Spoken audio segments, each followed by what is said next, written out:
La première lumière de l'aube filtrait à travers la brume lourde qui s'accrochait aux arbres. Le vent, encore chargé des restes de la tempête nocturne, faisait frémir les hautes herbes détrempées. Le fleuve, d'ordinaire calme et clair, n'était plus qu'un torrent brun et furieux. L'eau, gonflée par les pluies diluviennes, roulait avec un fracas sourd, frappant les berges, arrachant des branches, entraînant tout ce qui se trouvait sur son passage. La forêt, d'habitude si vivante, semblait retenir son souffle, comme si elle observait dans silence la colère de la nature. Un lion mal apparu sur la rive, massif, imposant, la crinière dégoulinante de pluie. Ses pattes puissantes s'enfonçaient dans la boue épaisse, soulevant des éclaboussures à chaque pas.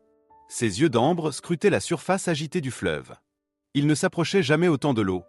Pourtant, ce matin-là, il semblait y être poussé par quelque chose de plus fort que l'instinct. Son souffle, chaud et rauque, se mêlait à la vapeur froide de l'air. Chaque muscle de son corps était tendu. Au milieu des flots, une silhouette flottait, ballottée par le courant. Ceetai une femme. Evelyne, âgée, fragile, le visage marqué par la peur, s'accrochait désespérément à un tronc d'arbre. Ses doigts tremblaient, glissant sur l'écorce humide. Ses vêtements, lourds de pluie, tiraient son corps vers le fond. Chaque vague la submergeait un peu plus longtemps, chaque respiration semblait la rapprocher de la fin. Son regard croisa celui du lion, un regard d'animal, mais où brillait quelque chose d'étrangement conscient. L'animal fit un pas en avant, sans rougir. Il la fixait, immobile, la tête légèrement inclinée. Ses oreilles frémirent, et il poussa un grondement bas, à peine audible, comme un souffle contenu. Puis, au loin, un bruit d'engin se fit entendre. Un moteur, quelque part derrière la brume. Le lion redressa la tête, huma l'air, et se tourna brusquement vers la forêt. Le grondement du moteur se rapprochait, perçant le rideau de pluie. L'animal se mit à courir, ses pattes frappant la boue avec la force d'un tambour. Sa silhouette, majestueuse et sombre, se découpa dans la lumière pâle de l'aube. Sur la route, les phares d'un véhicule illuminèrent soudain la scène. Le lion surgit devant le capot, contraignant le conducteur à freiner brutalement. Au volant se trouvait Michael, ranger expérimenté, la trentaine, les traits tirés, les cheveux courts plaqués par l'humidité. Il n'avait jamais vu un lion agir ainsi, pas fuyant, pas agressif, mais presque. Pressante. L'animal tourna la tête vers lui, émit un grondement rauque, puis fit quelques pas vers la rivière avant de s'arrêter, se retournant à moitié, comme pour lui dire de le suivre. Michael, d'abord figé, sentit un frisson lui parcourir la nuque. Il hésita. Tout dans son métier lui avait appris à se méfier de l'imprévisible, mais ce regard contenait une urgence qu'aucune créature sauvage ne feignait. Alors, lentement, il enclencha la première et avança derrière le fauve. La piste forestière, devenue un bourbier, serpentait entre les troncs d'acajou. Le moteur peinait, les pneus s'enfonçaient, et la pluie battait le pare-brise avec rage. Devant lui, le lion se retournait régulièrement, s'assurant que l'homme le suivait toujours. Le souffle du vent siffla dans les branches brisées. La tension montait. Lorsqu'ils atteignirent la rive, Michael coupa le moteur et descendit précipitamment. Son regard se porta immédiatement sur le fleuve. Evelyne était encore là, à quelques mètres du centre, ses bras glissant sur le tronc, son visage blême, les lèvres bleues. Le courant la tirait vers la mort. Le lion faisait les 100 pas sur la berge, son pelage collé à sa peau, les muscles saillants. Il ne rugissait pas, ne montrait pas les crocs. Il observait, nerveux, impuissant. Ce n'était pas un prédateur. C'était un témoin, ou peut-être un messager. Michael porta la main à sa radio, puis s'arrêta. Le temps pressait. Il n'y avait pas de réseau ici, pas de renfort proche. C'était à lui d'agir. Il ouvrit le coffre, saisit une corde, un gilet de sauvetage, et noua solidement l'extrémité autour de sa taille. Ses bottes s'enfonçaient dans la vase. Il les retira, les jeta sur la rive, et s'avança dans l'eau glacée. Le choc du froid le saisit jusqu'aux os, mais il continua, pas après pas, le regard fixé sur la femme. La rivière se refermait sur lui, lui frappant la poitrine, lui coupant le souffle. Ses bras tremblaient, ses jambes luttaient contre le courant. Derrière lui, le lion ne bougeait pas. Il le regardait, silencieux, la crinière battue par le vent, les oreilles plaquées contre sa tête. Dans ce silence partagé, il n'y avait ni peur, ni menace, seulement une étrange solidarité. Evelyne lâcha enfin le tronc. Son corps partit à la dérive, emporté comme une feuille. Michael sentit son cœur es serra. Il plongea, bras tendus, attrapa son poignet glacé. Le courant les fit basculer. La corde se tendit brutalement, retenant leur corps à la limite du gouffre. L'eau s'engouffrait dans ses oreilles, la pression lui broyait les tempes. Pourtant, il tint bon. Evelyne était inerte, mais vivante. Il sentit un battement faible sous ses doigts. Centimètre après centimètre, il tira, luttant contre la force de la rivière. Sa respiration se transformait en râle. Ses muscles brûlaient. Et sur la rive, le lion fit un pas en avant comme s'il voulait l'aider, ses griffes s'enfonçant dans la boue. Michael n'entendait plus que le battement de son cœur et le rugissement du fleuve. Chaque pas était une victoire. Chaque souffle un miracle. Quand enfin il sentit la terre ferme sous ses genoux, il serra la femme contre lui. Ses mains tremblaient, sa peau était froide, mais elle respirait encore. Le lion s'approcha lentement. À quelques mètres, il s'arrêta. Leurs regards se croisèrent une dernière fois. Et dans cette rencontre silencieuse, il y avait toute la peur, la reconnaissance et un respect ancestral. Le rugissement du fleuve s'apaisa un peu. L'aube perçait la brume. Le monde semblait suspendu entre deux battements de cœur. Ce matin-là, quelque chose avait changé. La nature venait de parler, et un homme avait écouté. Le silence retomba sur la rive comme un voile. La pluie s'était enfin arrêtée, ne laissant que le bruissement du vent à travers les feuilles et le grondement lointain du fleuve, encore gonflé de colère. Le ciel, gris et déchiré, commençait lentement à s'éclaircir, dévoilant les premiers rayons hésitants du matin. Michael, à genoux dans la boue, haletait. L'eau ruisselait sur son visage, mêlée à la sueur et à la fatigue. Dans ses bras, Evelyn gisait, inerte, le teint livide, les cheveux collés à sa peau glacée. Son cœur battait encore.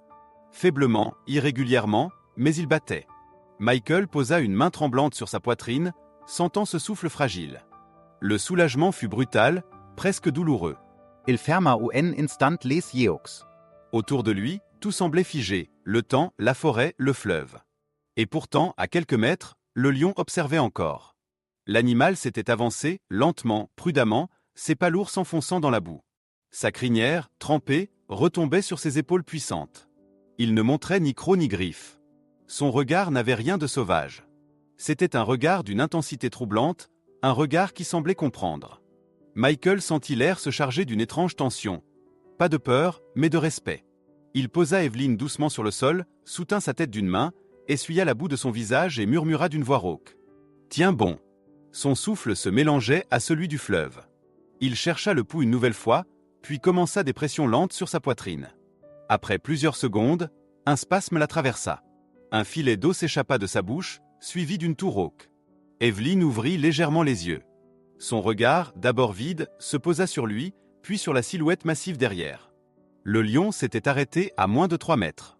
Michael, instinctivement, se redressa à moitié, prêt à se mettre entre eux. Mais l'animal resta immobile.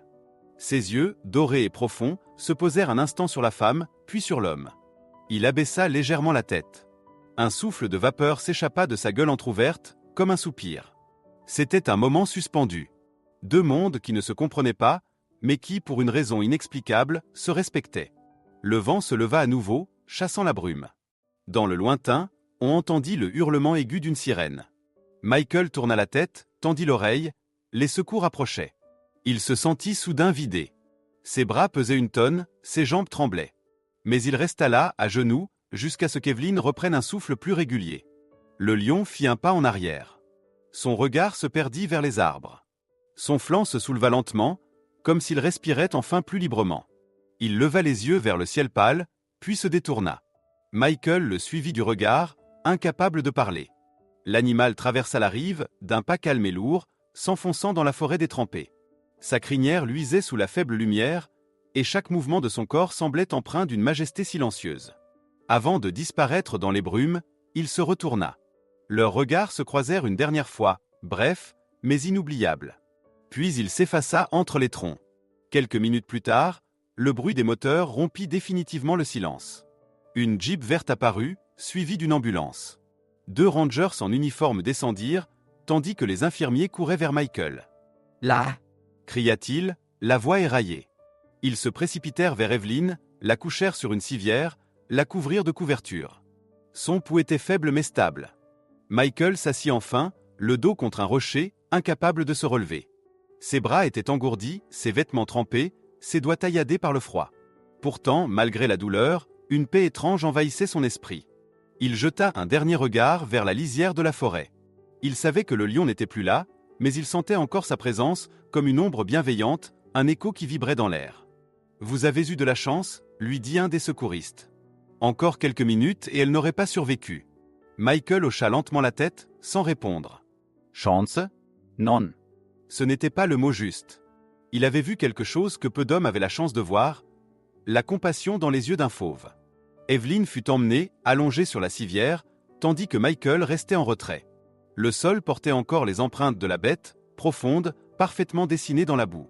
Il s'agenouilla à cet endroit, posa la main sur une des marques.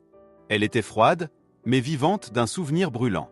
Un souffle de vent souleva les feuilles mortes. Le fleuve s'était apaisé. L'orage s'éloignait, emportant avec lui le tumulte de la nuit. Michael resta là longtemps, seul, jusqu'à ce que les moteurs s'éteignent au loin.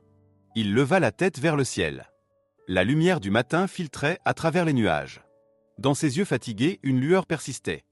Celle d'un homme qui venait de comprendre que la nature parfois parle sans mots et que les lions aussi savent demander de l'aide.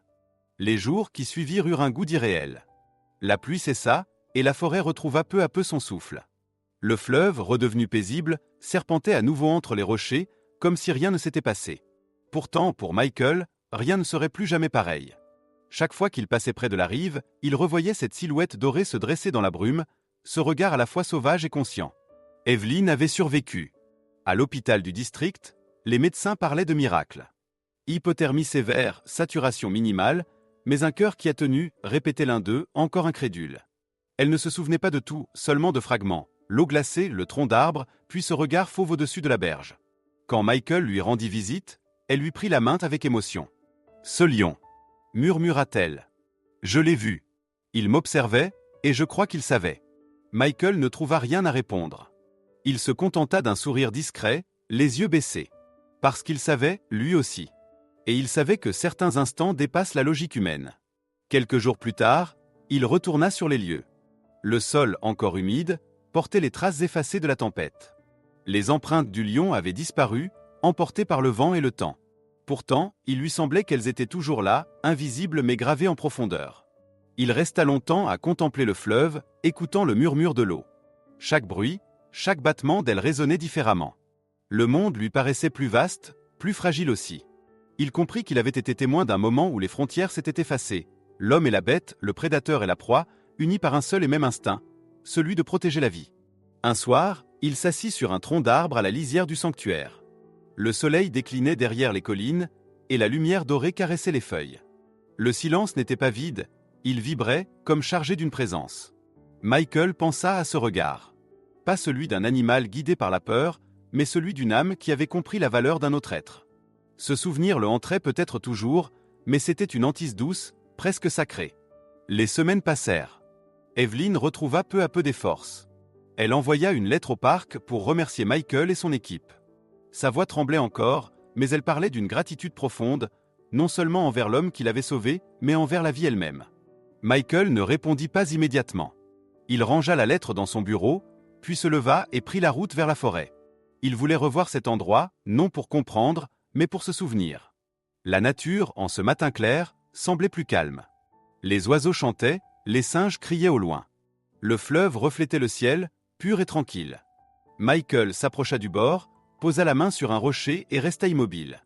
Dans l'air flottait une odeur familière, celle de la pluie et de la terre, mêlée à quelque chose d'indéfinissable, presque vivant. Puis, dans le silence, un bruissement fit vibrer les feuillages. Son cœur es serra. De l'autre côté de la rive, une ombre se détacha entre les arbres. Grande, majestueuse, reconnaissable entre toutes. Le lion. Il resta là, immobile, sa tête levée, ses yeux d'ambre tournés vers l'homme. Aucun mouvement brusque, aucun rugissement. Juste cette même intensité muette. Michael sentit son souffle es blocker. Leurs regards se croisèrent de nouveau, et tout reparut. La pluie, la peur, le froid, la vie sauvée. Puis le fauve fit lentement demi-tour, marcha vers la forêt, et disparut parmi les troncs, sans un bruit. Cette fois, Michael ne chercha pas à le suivre. Il comprit. Ce n'était pas un adieu, mais une promesse, celle d'un équilibre retrouvé. Quand il revint au poste, il trouva le jeune garde de nuit endormi sur sa chaise. La radio grésillait doucement. Il s'assit, prit son carnet de notes, et inscrivit quelques mots. Aujourd'hui, j'ai vu le silence parler. Et j'ai compris que la nature n'a pas besoin de voix pour être entendue. Le lendemain, la presse locale parla brièvement du sauvetage d'une vieille femme et du courage d'un ranger. Mais aucun article ne mentionna le lion. Ce détail resta entre eux, un secret partagé entre l'homme et le fauve, scellé par le fleuve et le temps. Michael continua son travail, jour après jour, parcourant la forêt, observant les traces, les mouvements du vent. Parfois, au détour d'un sentier, il croyait sentir une présence à ses côtés. Une ombre silencieuse, bienveillante. Il souriait alors, certain que quelque part, dans les profondeurs du sanctuaire, le lion veillait encore. Et quand le soir tombait, que la brume montait à nouveau du fleuve, il se souvenait de cette aube terrible où la nature avait cessé d'être un simple décor pour devenir une alliée. Ce jour-là, un lion avait appelé un homme. Et un homme avait répondu.